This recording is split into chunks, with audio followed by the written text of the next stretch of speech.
My name is Noah Carter. I was 20 years old when I arrived in Dubai with a suitcase, a few $100s, and a dream of giving my family a better life. I had grown up in Phoenix, Arizona. My parents had never been wealthy, but they had always made sure I understood the value of honesty and hard work. Dubai was supposed to be temporary. I would work, save money, send something home every month, and eventually return to America with enough savings to start a better life. I never imagined that Dubai would give me something I wasn't looking for. Something, or rather, someone. A few weeks after arriving, I found a position at a luxurious private estate owned by Zayn al-Hadid, a successful Dubai businessman. He was the kind of man people noticed when he entered a room. Tall, composed, confident. But what interested me wasn't his wealth. It was his eyes. There was always something hidden behind them, something lonely. At first, our conversations were completely professional. Good morning. But slowly, he began asking me questions. Where was I from? Did I miss my family? What did I want from life? One evening, he found me sitting outside after work. "You always look like you're thinking about something," he said. I smiled. "Maybe I am." "About what?" "You should come." I laughed. "Me? Why not? I've never been to a private desert camp."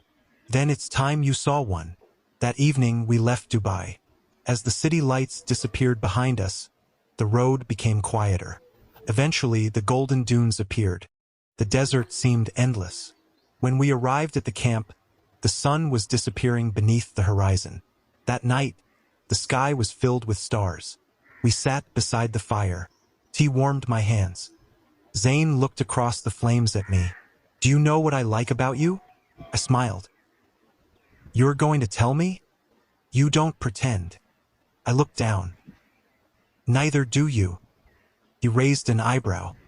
"You think you know me?" "Not yet." He smiled. "Maybe that's why I invited you." The wind moved softly through the desert. For several seconds, neither of us spoke. Then he leaned slightly closer. "Be careful, Noah." "About what?" "Some questions have answers that can change things." I smiled. "Maybe I'm not afraid of changing things." His eyes remained on mine. "Maybe I'm not either." My heart beat faster. Neither of us said anything else. But that was the moment I realized this trip wasn't going to be just a trip. Something had changed. And neither of us was pretending anymore. Fine grains of sand moved across the ground, whispering against the sides of the tent. The fire outside had almost disappeared, leaving only a faint orange glow through the entrance. Inside, everything was quiet. Zayn sat across from me, holding a cup of tea between his hands. For several minutes, neither of us spoke. But the silence didn't feel uncomfortable anymore. It felt intimate. Almost as if we were both waiting for the other person to say something neither of us had the... Finally, Zayn looked at me. "You've been quiet." I smiled. "So have you." "About what?" His eyes remained on mine. "You." My smile disappeared. For a second, I thought I had misunderstood him. "Me?" He nodded. "Yes." I looked down at my tea. "What are you thinking about?" He smiled slightly. "How quickly someone can become important." My heart began beating faster. "You're talking about me? Who else is here?" I laughed nervously. "You're making me uncomfortable. Do you want me to stop?" I looked at him. "No." The answer came too quickly. His expression softened. "Good." That single word seemed to change the atmosphere. I had spent weeks telling myself that whatever I felt for Zayn was simply admiration. He was my employer. He was older. He was wealthy. He was confident. And I was just a young man trying to find his place in a foreign country. But sitting across from him that night, I could no longer pretend I felt nothing. There was something about him that pulled me closer. His voice. His calmness. The way he listened. And most of all, the way he looked at me when he thought I wasn't paying attention. I finally gathered enough courage to ask, "Do you feel lonely?" His smile faded. Sometimes, even with all those people around you, especially then, I understood. Maybe that's why you brought me here. He looked at me for several seconds. Maybe. The answer was quiet, but honest. Then he asked, "Do you know what I noticed about you?" "What?" "You don't ask for anything." I shrugged. "I came here to work. You could ask for money. I don't want favors." He smiled. "That's exactly what I mean." He leaned back slightly. "Most people see what I have. You seem to see who I am." I didn't know how to respond, so I simply said, "Maybe because I know what it's like to have nothing." His eyes softened. For a moment, he seemed almost vulnerable. Then he said, "That's what makes you different." The wind became stronger outside. Zayn stood. "Come." "Where?" "Outside." We stepped into the desert. The moon was high above us. The dunes looked silver beneath the night sky. We walked slowly. Our footsteps disappeared almost immediately beneath the moving sand. There was something surreal about it. No city. No noise. No people. Just us. After a while, we reached the top of a tall dune. I sat down. Zayn sat beside me. Our shoulders were close. Neither of us moved away. I looked toward the horizon. "Do you ever wish you could disappear?" "Sometimes." "Where would you go?" "Somewhere nobody knew my name." I smiled. "You could come to Phoenix." He laughed. "Would your family let a mysterious Dubai businessman stay with them?" "My mother would probably feed you before asking questions." He laughed again. This time, genuinely.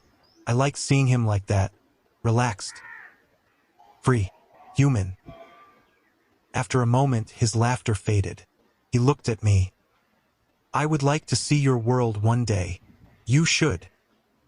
"Would you show me?" I turned toward him. "Maybe." "Maybe." "You haven't earned the tour yet." He smiled.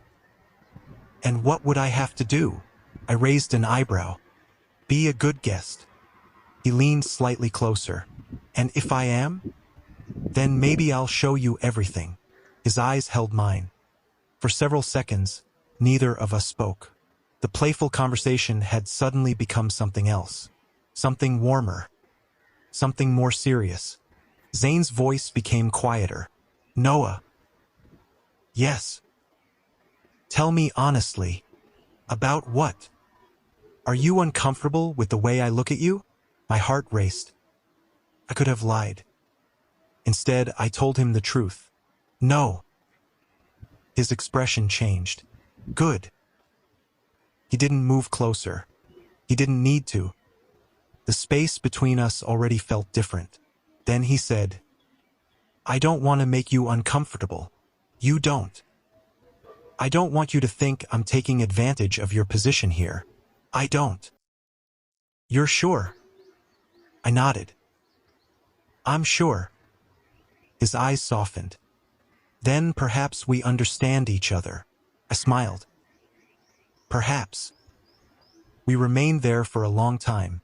Eventually, I said, "Do you know what scares me?" "What?" "That I might be getting attached." He looked at me. "You're not the only one." Those words stayed with me. We returned to the camp before dawn. Neither of us mentioned what had happened on the dune. But everything had changed. The next morning, when I woke, I found Zayn outside preparing breakfast. He looked at me and smiled. "Good morning." "Good morning." He handed me a cup of coffee. I took it. Our fingers briefly touched. It was nothing. Just a small accidental touch. Yet both of us paused. Then we smiled. That was when I realized something. Whatever was happening between us wasn't only in my imagination. Zayn felt it too. And perhaps that was the most frightening part. Because once two people admit that something exists between them, they can no longer pretend it isn't there. That afternoon, we explored another part of the desert. We talked. We laughed. Sometimes we walked in silence, and every now and then our eyes met. Each time, there was a quiet message between us, a message neither of us had spoken aloud. As the sun began to set, Zayn stopped on top of another dune. He looked at the orange horizon. Then he turned toward me. Some nights become memories. I smiled. And some become turning points. He nodded. Exactly. I looked at him.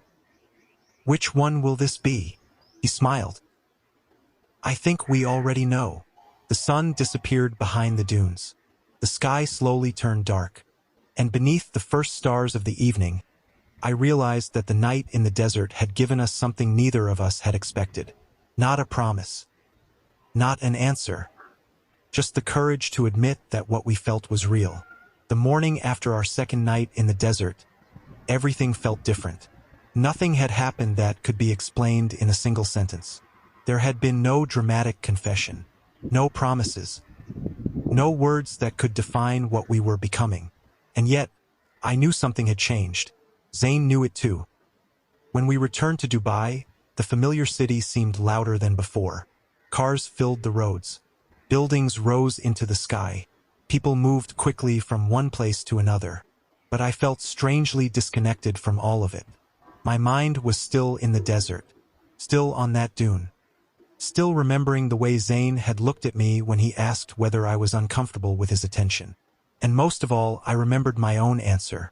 No, I wasn't uncomfortable. I was afraid. There was a difference. Back at the estate, we had to return to our normal lives. Zayn had meetings. I had work. Employees moved around us as if nothing had changed. But every time I passed him, I could feel his eyes following me. Sometimes our eyes met. Sometimes he gave me the smallest smile. Those tiny moments became more meaningful than long conversations. One afternoon, I was helping prepare for a business dinner when a woman arrived at the estate. She was elegant, confident, and clearly familiar with Zayn. I saw her greet him warmly. They spoke for several minutes. Then she touched his arm and laughed. I looked away. I didn't know why. I had no right to feel jealous. Zayn and I hadn't defined anything. We hadn't even spoken openly about our feelings. Still, something inside me tightened. I tried to focus on my work, but I kept hearing her laughter.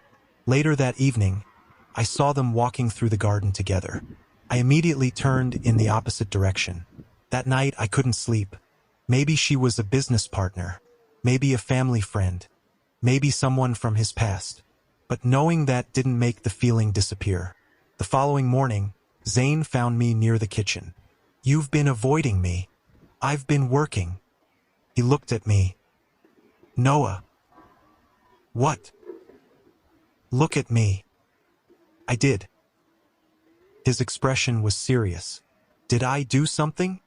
No. Then why are you upset? I'm not upset.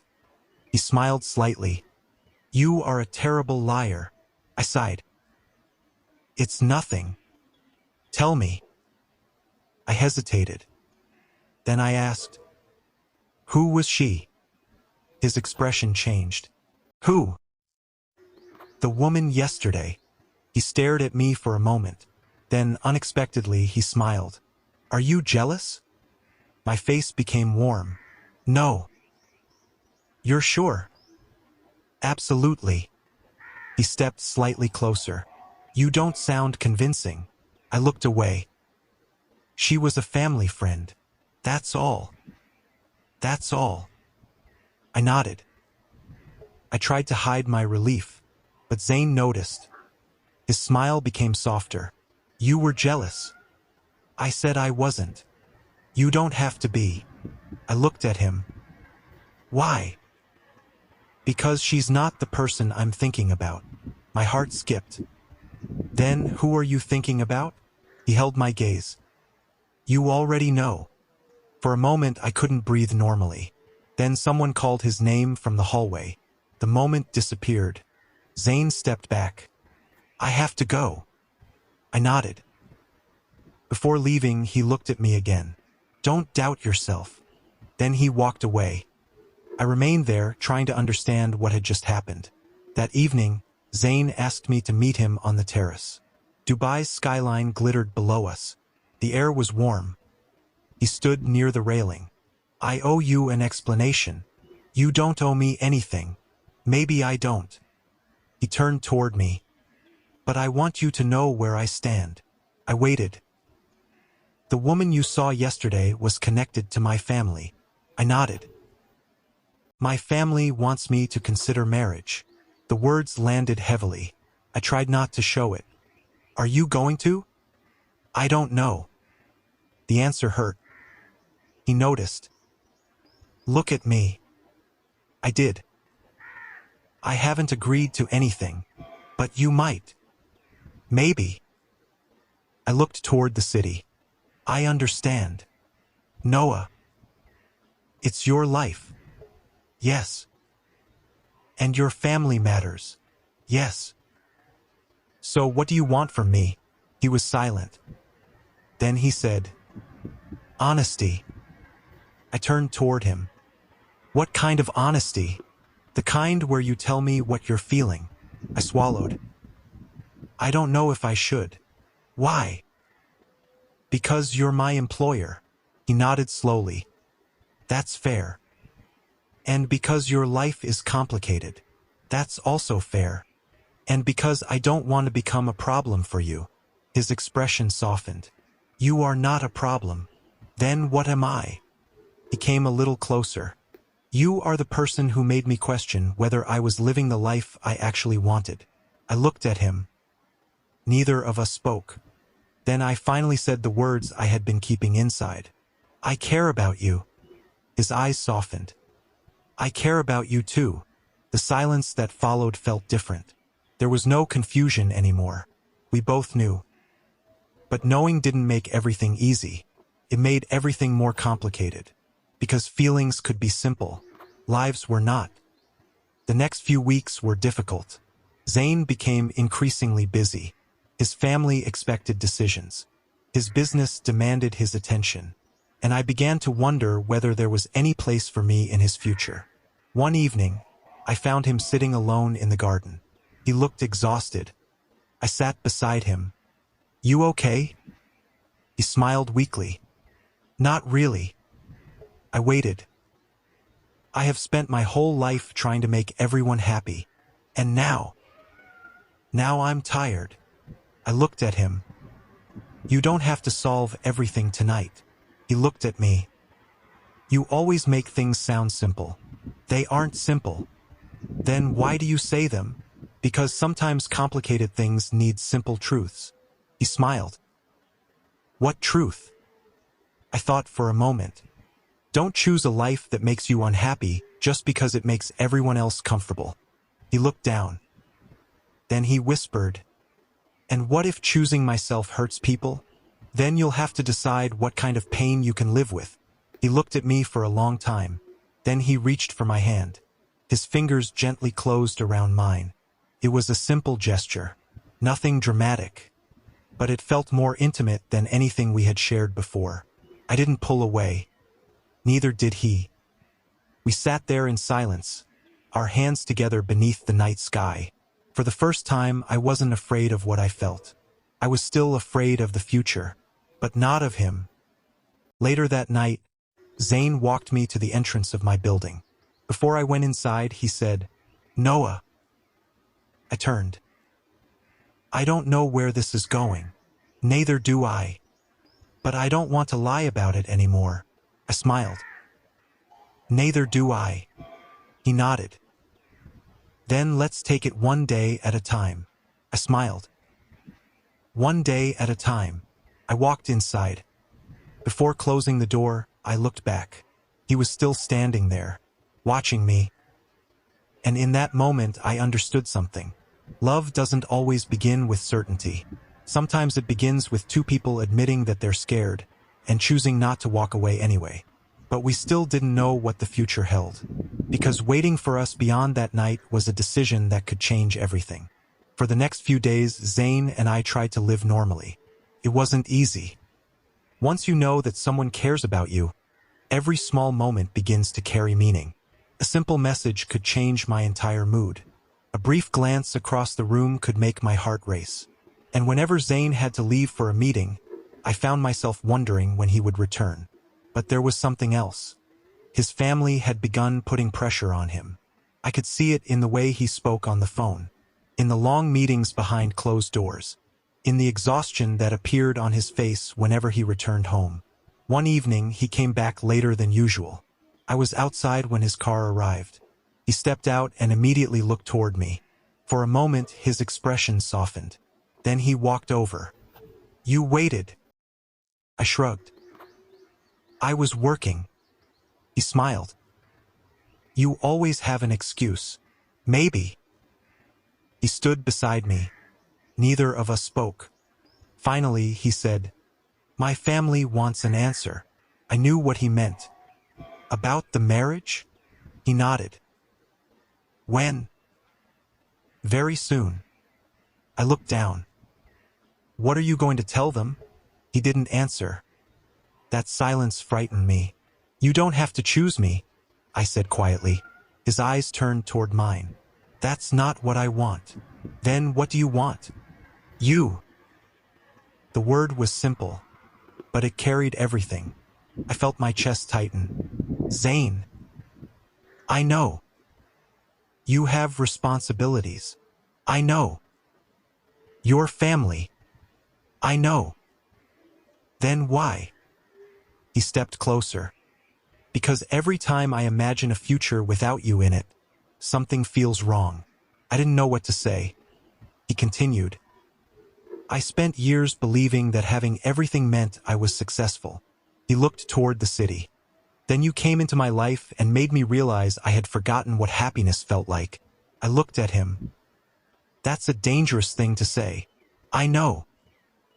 "Especially to someone who works for you." "I know."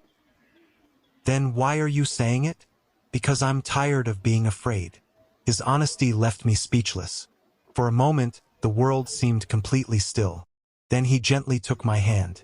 "Noah, I don't want you to feel trapped by me." "I'm not." "I want you to have your own life." "I do." "I want you to follow your dreams." "I will." "And I want you to stay because you choose to, not because you need anything from me." I looked into his eyes. "I would never stay for money." "I know." "Then you already know my answer." His fingers tightened gently around mine. That evening, we sat together for hours. We talked about what our lives could look like. There were no promises of a perfect future. We both understood that. Zayn would have difficult conversations with his family. I would have to decide what I wanted for myself. And neither of us knew how other people would react. But we finally agreed on one thing. We would not lie to ourselves.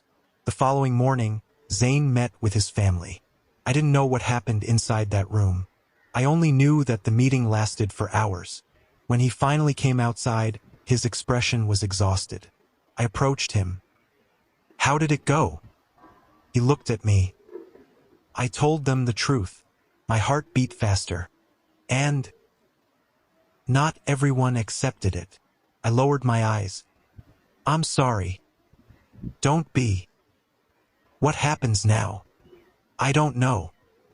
He smiled faintly. "But for the first time, the decision is mine." That evening, we drove back to the desert. It had become our place. The place where we could speak honestly without the rest of the world interfering. When we arrived, the camp was quiet. The same dunes surrounded us. The same stars appeared above us. I smiled. "Feels familiar." Zayn looked at me. "That's why I brought you here." We sat beside the fire. For a long time, we said nothing. Then he asked, "Do you remember the first thing you told me here?" I thought about it. "That money can't replace someone who understands you." He smiled. "I still remember." The fire reflected in his eyes. "I think you changed my life that night." I looked at him. "You changed mine too." He reached for my hand. This time, neither of us hesitated. We sat quietly, holding hands. The desert wind moved around us. The night felt endless. Eventually, Zayn said, "I don't know what tomorrow looks like." "Neither do I. But I'm not afraid of it anymore. I smiled. Why? Because I'm not facing it alone. Those words stayed with me. We walked through the desert after midnight. The moonlight followed us across the dunes. At the top of the hill, we stopped. Zayn looked at me. I used to think love was something that happened when life was simple. I smiled. Life is never simple. Exactly. He looked toward the horizon. Maybe real love is choosing someone even when life isn't simple. I didn't answer. I simply stood beside him. Sometimes words weren't necessary. Before sunrise, we returned to the camp. I sat outside the tent while Zayn prepared coffee. He handed me a cup. One day, he said, I'd like to visit Phoenix. I laughed. My mother is going to ask you 1,000 questions. I'll survive. My father will probably interrogate you. He smiled. I'll survive that too. And my childhood friends will think I've lost my mind. Maybe you have. I laughed. Maybe. For the first time, we talked about the possibility of a future that wasn't built around fear. Not a perfect future, just an honest one. A future where I could continue pursuing my dreams. A future where Zayn could live according to his own choices. A future where we could be together without pretending that our feelings didn't exist. As the sun rose, Zayn looked toward the horizon. Some nights really do change your life. I smiled. This one changed mine. He looked at me. Mine too. And as the first sunlight touched the dunes, I realized that our story had never really been about the desert. The desert had simply given us the courage to say what the city had made us afraid to admit. We had found each other in a place where there was nowhere to hide. And now we had to decide whether we were brave enough to keep choosing each other when the sun came up. The morning after our night in the desert, I woke before sunrise. For a few seconds, I didn't know where I was. Then I remembered. The desert. The quiet camp. The fire. And Zayn. I stepped outside the tent. He was already awake. He stood several feet away, watching the horizon. When he saw me, he smiled. Good morning. Good morning. I walked toward him. Neither of us said anything for a moment. The silence between us felt different now. It wasn't uncertainty anymore. It was understanding. Zayn handed me a cup of coffee. Did you sleep? A little. Me too. I smiled. You're lying. He laughed. Maybe. We watched the sunrise together. The first rays of light slowly appeared behind the dunes. Everything around us turned golden. I had seen the desert before, but that morning it looked completely different. Maybe because I was different. When I first came to Dubai, I thought success meant earning enough money to make my parents proud. I still believed that. But now I understood that a good life needed something more. People who listened. People who gave you the courage to be honest with yourself. Zayn had become that person for me. And somehow I had become that person for him. After breakfast, we began preparing to leave. I looked back at the camp. It was strange knowing that a place could hold so many memories after such a short time. Zayn noticed my expression. You'll come back. I smiled. How do you know? Because I'm not finished showing you the desert. I laughed. Is that a promise? He looked at me. Yes. We drove back toward Dubai. Neither of us spoke much, but our silence felt comfortable. When the city appeared in the distance, reality slowly returned. Phones began ringing. Messages arrived. Business waited. Responsibilities waited. Life waited. But something inside me remained calm. I knew the future wouldn't be easy. Zayn still had family expectations. There would be people who wouldn't understand us. There would be difficult conversations. There might even be moments when we questioned whether we were doing the right thing. But I had learned something in the desert. You can't control every storm. You can only decide who you want beside you when it arrives. When we reached the estate, Zayn stopped before getting out of the car. He looked at me. Noah. Yes. I want you to make a decision. Whether you want to stay in Dubai. I was surprised. You mean work? I mean your life. I looked at him. You don't want me to stay because of you. I want you to stay because you have something here that you believe in. I understood what he meant. He didn't want to become the reason for my choices. He wanted me to choose my own future. I smiled. I'll stay. His expression softened. Are you sure? I'm sure. Why? I looked at the city beyond the window. Because I came here searching for a future. Then I looked back at him. Maybe I finally found one. His eyes softened. He reached for my hand. For a moment, neither of us spoke. Thank you. I smiled. For what? For giving me a reason to stop pretending. I squeezed his hand gently. You don't have to pretend with me. And that became something of a promise between us. Months passed. My life slowly began to change. I worked harder. I saved money. Eventually, I was able to help my parents move into a better home. The first time I told my mother about it, she cried. She said she was proud of me. I cried too. Because that had been the dream that brought me to Dubai. But there was another dream I had discovered along the way. One I had never expected. Zayn also began changing. He became more honest with his family. Not every conversation was easy. Not everyone accepted his decisions immediately.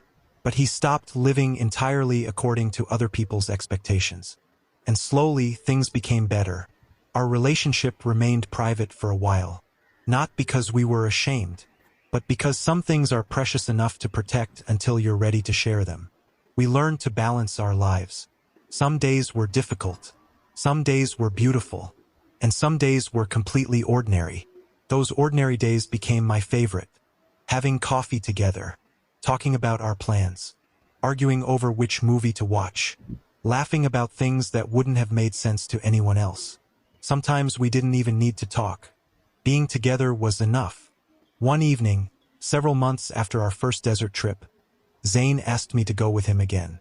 We drove through the same roads. The city lights slowly disappeared. And eventually the dunes appeared. I smiled when I recognized the place. You brought me back. Of course.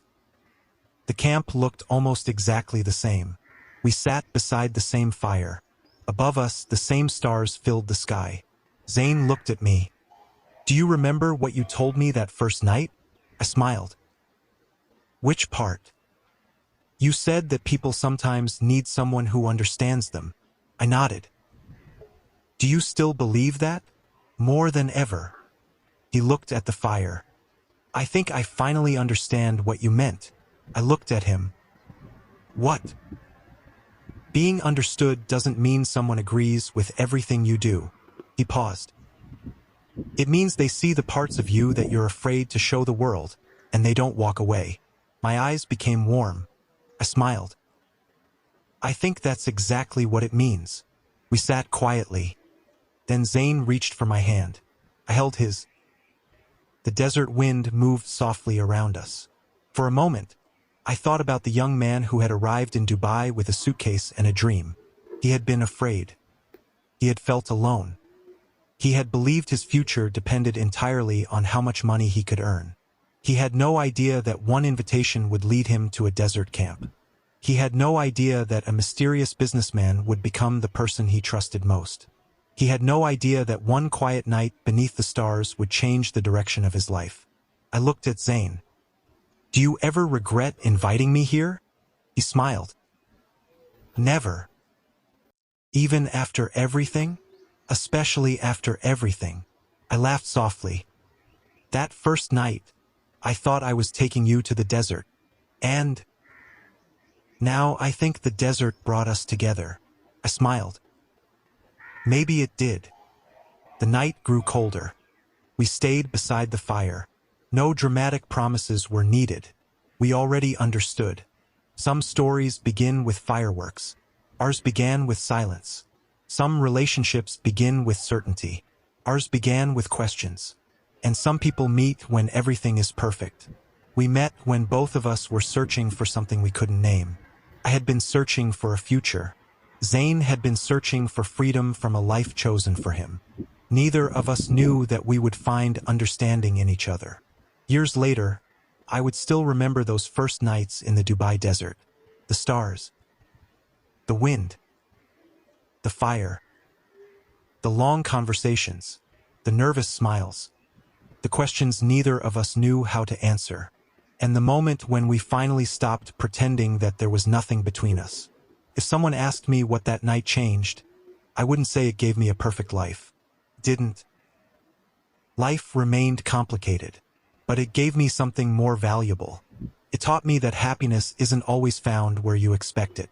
Sometimes you travel thousands of miles looking for a better future. Sometimes you leave everything familiar behind. And sometimes, beneath a sky full of stars, you meet someone who reminds you that you don't have to face the future alone. That is what Dubai gave me. Not wealth. Not fame. Not an easy life. It gave me a memory, connection, and a person who taught me that being understood can be one of the rarest forms of love. And whenever I look back at that first night in the desert, I remember Zayn's words. Some nights change your life. He was right. Because that night didn't just change my life. It became the beginning of the life I had been searching for all along. Fiction disclaimer. This story is entirely fictional and created for entertainment purposes. Noah Carter, Zayn al-Hadid, and all other characters are fictional creations. The events, conversations, locations, relationships, and circumstances in this story are imaginary. Any resemblance to real people, organizations, or actual events is purely coincidental. The visuals and thumbnail used for this story are illustrative and do not represent actual individuals or real events. Thank you for listening.